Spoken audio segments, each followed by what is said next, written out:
baga waggaa geessan.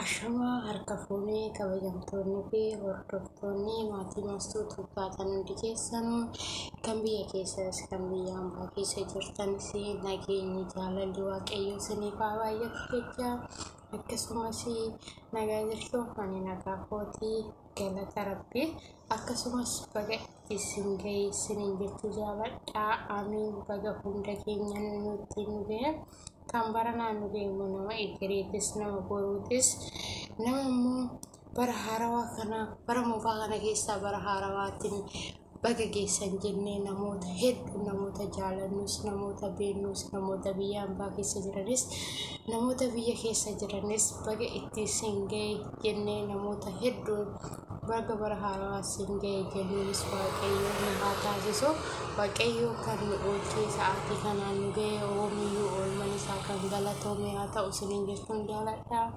akkasumas nagaa jirtu ani nagaa kootii galata waaqayyoo isiniin jedha. Akkasumas bara kun bara gammachuu bara namni ol jaalatee biyyi itti gammachuu argatee nama muti qilleensi ol jaalatee gammachuun biyya keenya uumamu waaqayyo nu haa taasisu maaliif barri moofaan yoo darbee barri haarofti dhufee wantoonni baay'ee wantoota jijjiiramantu jira. Namoonni dura wal jaalatan jaalala isaanii akkasumatti itti fufu namoonni dura waliin dubbisne yookiin walitti taqayyamanii jedhan barri haarawaa dhufee walitti araaramaa jedhee Oromoon keenya walitti araarsa jechuudha.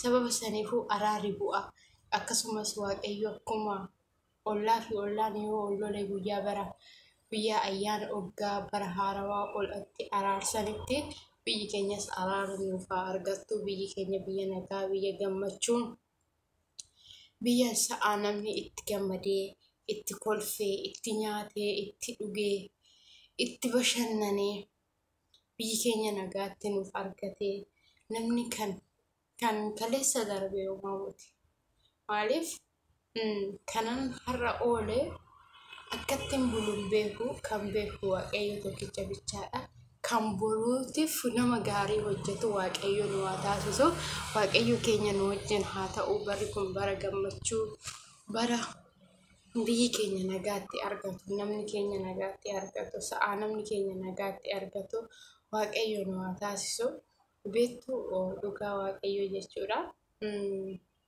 waan hundumaafiyyuu kan beeku waaqayyo bichaadha maaliif akkatti nama oolchus akkatti nama bulchus akkatti dukkana sodaachisaa keessaa nama baasee ifa nama agarsiisus ifa keessaas immoo dukkana sodaachisaatti nama deebisus kan beeku ana yookiin isin qofaa miti kan beeku waaqayyo tokkicha waaqayyo akkanumatti sa'aa nama keenya biyya keenya kana isiniin jechuun danda'u nagaa biyya keenyaa yaa buusu biyya keenya keessaa waan hin taane balleessee biyya keenyatti nagaa haa qabu biyya keenya biyya nagaa biyya gammachuu nuuf haa ta'u barri haarofni dhufu kun biyya keenya nagaa nuuf haa godhu maatii keenyaafis biyya keenyaafis akkuma dura isiniin jedhe baratu jijjiirama malee namni hin jijjiiramu sababa saniifuu namni fakkeenyaaf ani amala kuduraan qabu amala badaa yoon qabaadhe amala badaa sadhiisee nama amala gaarii ta'u isinis immoo amala gaarii yoo qabaattan amala badaatti akka hin deebine gaarummaadhaan akkasumatti itti fufaa. Maaliif Waaqayyos kan jaalatu gaarummaa jaalata malee nu amala badaa hin jaalatu. Sababa saniifuu Waaqayyo nama har'aati miti, nama daqiiqaa 10 boodatti miti, nama idimee likkii, nama boruu, nama iftaanii, nama baraa baratti darbu Waaqayyo nu haa taasisu. Waaqayyo biyya keenyas biyya nagaa nuuf haa godhu. Waaqayyo maatii keenya nuuf haa tissu. Kan daa'ima qabnu daa'ima keenya, kan mana qabnu mana keenya, kan biyya qabnu biyya keenya. Namni kamiyyuu namni biyya hin qabne, namni mana hin qabne, namni mala hin qabne hin dhabamu jechuudha. Hundumti keenya mana qabna, mala qabna, biyya qabna, waa baay'ee qabna jechuudha. Sababa saniifuu Waaqayyo nu haa tissu. Waaqayyo nu wajjin haa ta'u. Siniin jechuu jaaladhaa. Barri kunis bara gammachuu nuuf haa ta'u. Bara biyyi keenya nagaatti argattu nuuf haa ta'u. Bara namni keenya nagaatti argatee gammadee itti quufee dhugaa Rabbi jechuudha. Biyyi ofii yoo nagaa argate akaayiyyuu akaawwatanii nyaatanii oolanii bulu. Waaqayyo biyya keenya biyya nagaa nuuf haa godhu. Kan bara naannu ga'e nama eegaleetis nu haa jechisiisu. Kan ji'aan nu ga'e nama oggaatis, kan oggaan nu ga'e nama ji'aatinis Waaqayyo nama ga'u nu haa taasisu. Biyya keenya biyya nagaa nuuf haa godhu. Sa'a maatii keenya, fira keenya, ollaa keenya Waaqayyo nagaa nuuf haa godhuu fi siniin jechuu jaaladha. Akkasumas maaliif yeroo baay'ee yeroo itti gaddine, yeroo baay'ee yeroo itti boonyu nu jira. Waaqayyo gaddas nurraa balleessee, boo'ichas nurraa balleessee gammachuu nuuf haa fidu. Biyya keenyaafis gammachuu nuuf haa fidu. Biyya keenyas biyya nagaa nuuf haa godhu. Maatii keenyas maatii nagaa nuuf haa godhu. Nama boruu nu haa jechisiisu. Hunduma keenya wajjiniin Waaqayyo yaa ta'u siniin jechuu jaaladha. Hundumaayyuu kan beeku Waaqayyo tokkicha. Waaqayyo hunduma keenya wajjiniin yaa ta'u. Waaqayyo nu haa tiksu. Siniin jechuu jaaladha.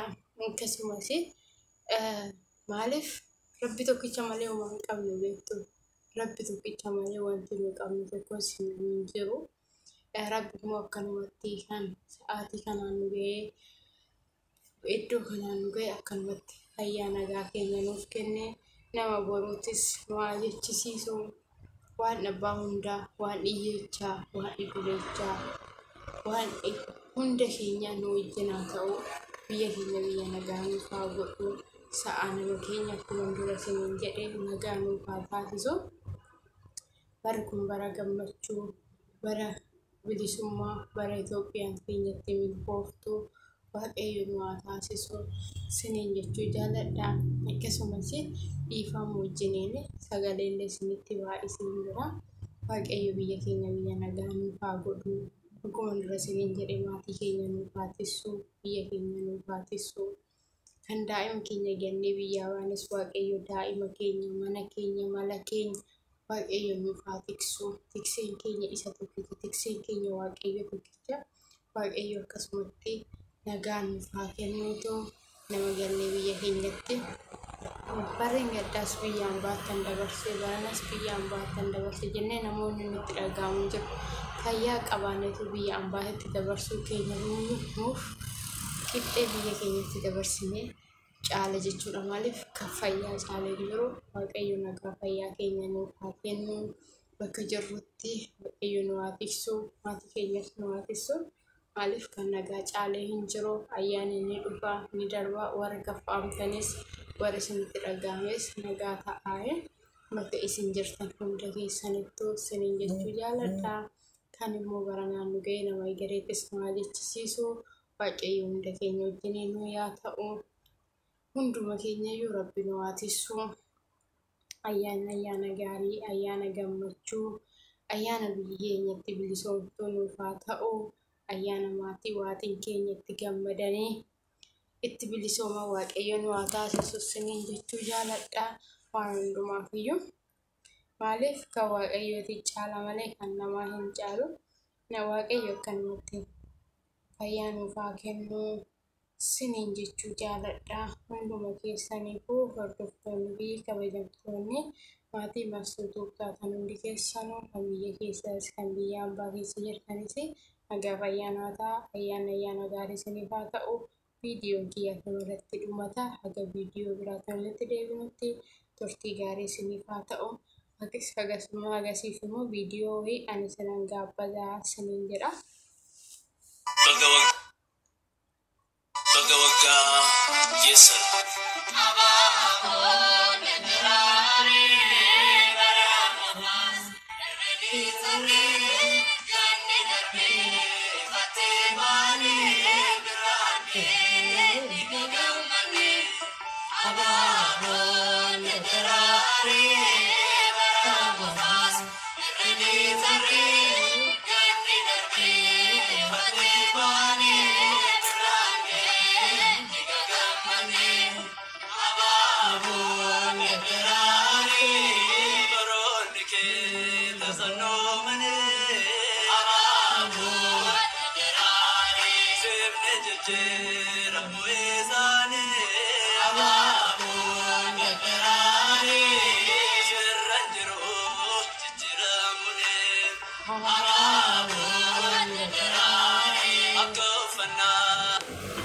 Akkasii isiniin jedha. Turtii gaarii isiniif haa ta'u.